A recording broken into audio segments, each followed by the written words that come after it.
कि अपनी नस्लों को मिटाने में लगे हुए हो। और शायद कड़ा कुछ नियम है भी, भारत सरकार से हमने एक मांग भी की थी और फिर हम भेजेंगे। ये भी बड़ा अपराध है, मिलावटखोरी को भी सबसे बड़ा अपराध घोषित करो। नन्हे नन्हे बच्चे, छोटे छोटे बच्चे जो अभी केवल दुग्ध पी कर ही, जिनकी आंतें, जिनके लिवर, जिनकी किडनियां अभी बहुत कोमल हैं, उनका भी बचना मुश्किल है।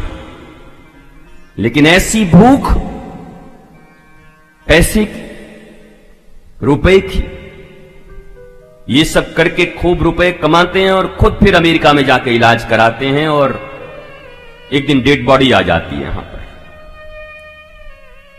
ईश्वरीय न्याय से बच नहीं सकते। परीक्षित से यही तो पूछ रहे हैं। सुखदेव जी कह रहे हैं कि परीक्षित दुनिया का सबसे बड़ा आश्चर्य जानता है क्या है? बेबीलोन का झूला, ताजमहल, पीसा का मीनार, बोलो छोड़ो ये सब कुछ नहीं है।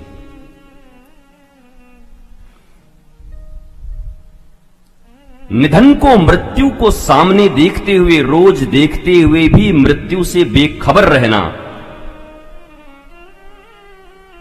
गुरुदेव सुखदेव कहते हैं इससे बड़ा आश्चर्य क्या हो सकता है।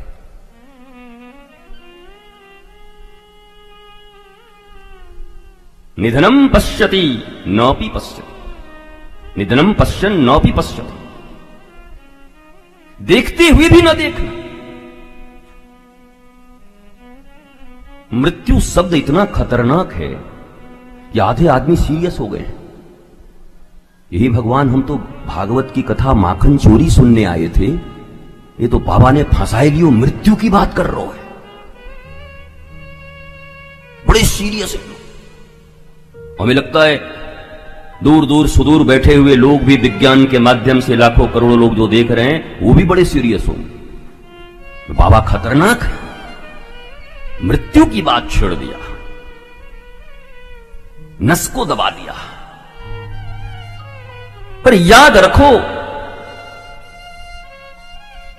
मैंने परसों भी कहा था कि स्वीडन, जापान और अमेरिका, जहां 70% से ज्यादा लोग एक न एक बार साइको पेशेंट हो चुके हैं, सबसे ज्यादा आत्महत्या की दर वहीं पर है और सबसे ज्यादा प्रति व्यक्ति कमाई भी उन्हीं की है। गरीब होते तो आत्महत्या समझ में आती, अनपढ़ होते तो आत्महत्या समझ में आती, भौतिक व्यवस्थाएं उनके लिए कम होती तो आत्महत्या समझ में आती। विश्व के टॉप 3 और विश्व के टॉप 3 पागल होने में भी और आत्महत्या में भी। ये रिश्ता क्या कहलाता है, मैं भी जानना चाहता हूं। हर कुछ इकोनॉमी के बेस पर भारतीय सभ्यता और संस्कृति में 1858 के पहले, जब तक मैकोले ने हमें शिक्षा व्यवस्था नहीं दी थी, तब तक भारतीय परंपरा अलग थी। यद्यपि मैंने कल भी कहा था कि 1200 वर्ष कम बेसी मिलाकर गुलामी के काल हमारे हो गए, न अपनी शिक्षा व्यवस्था रह पाई। परंतु इन 100 वर्षों में गुरुकुल का जो क्षरण हुआ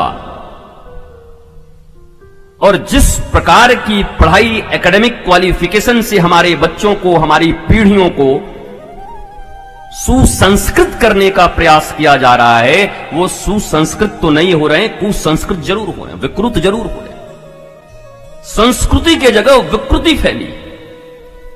मैं आज पुनः एक बार धन्यवाद देना चाहूंगा भारतीय सरकार को, जिन्होंने शिक्षा नीति को परिवर्तन करने की दिशा में अपना महत्वपूर्ण कदम बढ़ाया है। पर आमूल चूल करना, मेरा भी ऐसा मानना है कि टोकरी में एक भी सड़ा हुआ फल रह गया तो सब सड़ जाएगा। हमारी जो प्राचीन व्यवस्था थी, वो व्यवस्था जब यहां लागू हो जाएगी, मैं सत्य कहता हूं, भागवत करने और सुनने के लिए इतना मेहनत नहीं करना होगा, इतने निमंत्रण नहीं देने होंगे।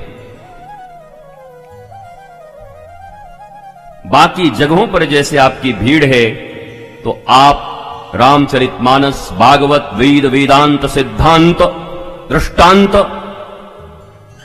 इन सब में आपकी सहज गति होगी।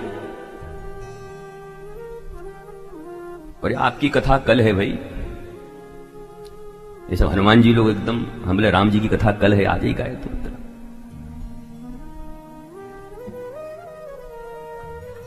बढ़िया नेस्ते प्रश्न